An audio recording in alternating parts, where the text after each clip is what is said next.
তো হচ্ছে একটু অসুবিধা করে যেতে হবে, কি করে পরে আপনার রাস্তা তৈরি করে দেবেন।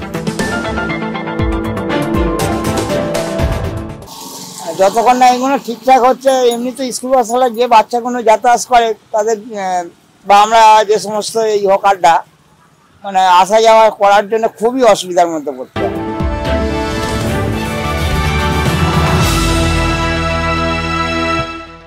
টালিগঞ্জ করুণাময়ী থেকে গোবরডাঙ্গা হয়ে জোকা যাবার রাস্তা শহরের অন্যতম ব্যস্ত রাস্তাগুলির মধ্যে একটি।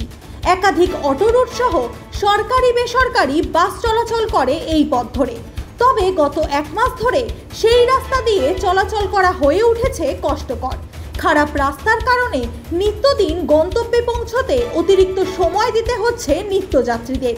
সোশ্যাল মিডিয়ায় এমনই পোস্ট করেন অনিন্দ চ্যাটার্জি নামে এক ব্যক্তি। বিষয়টি ট্রু নিউজ বাংলার নজরে আসতেই সেখানে পৌঁছে গিয়েছিল আমাদের প্রতিনিধিরা। একই বর্ষার বৃষ্টি, তার উপর ম্যানহোলের কাজ চলায় মহাত্মা গান্ধী রোড ধরে হেঁটে চলাচল করা দুর্বিষহ হয়ে পড়েছে সাধারণ মানুষের। এই রাস্তার উপরে রয়েছে ঠাকুরপুকুর ক্যান্সার হসপিটাল। বেশ কয়েকটি সরকারি বেসরকারি স্কুলও রয়েছে এই রাস্তার উপরে।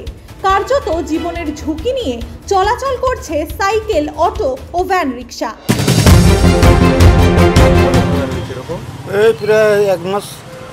তো এই যে গাড়ি নিয়ে যাচ্ছ বা প্যাসেঞ্জার নিয়ে যখন যাও অসুবিধার মধ্যে পড়তে, পাল্টি খেয়ে যাওয়ার কল, গাড়ি পাল্টি হয়ে যাচ্ছে।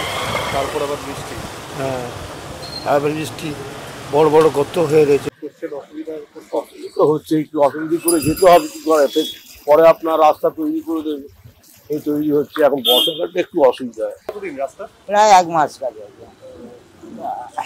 অসুবিধা হচ্ছে তো যাতায়াত করতে? মানে এতটা অসুবিধা হচ্ছে মানে যাওয়া যাচ্ছে না বললেই চলে, যেটাকে বলে কোনো রকমে এই বাচ্চা কাচ্চারা আসা যাওয়া করলে খুব সাইড হয়ে কথাবার্তা বলতে হয়, মানে যেতে হয়। এই মুহূর্তে যা পজিশন আছে, যতক্ষণ না এগুলো ঠিকঠাক হচ্ছে, এমনি তো স্কুল বাসগুলো যে বাচ্চাগুলো যাতায়াত করে তাদের বা আমরা যে সমস্ত এই হকাররা মানে আসা যাওয়া করার জন্য খুবই অসুবিধার মধ্যে পড়তে হয়। রাস্তার এই বেহাল দশার ফলে স্থানীয় মানুষদের প্রশ্ন, কবে মুক্তি হবে এই যন্ত্রণার হাত থেকে? যে কোনো মুহূর্তে ঘটে যেতে পারে বড়সড় দুর্ঘটনা। কবে হুঁশ ফিরবে প্রশাসনের, সেটাই এখন দেখার।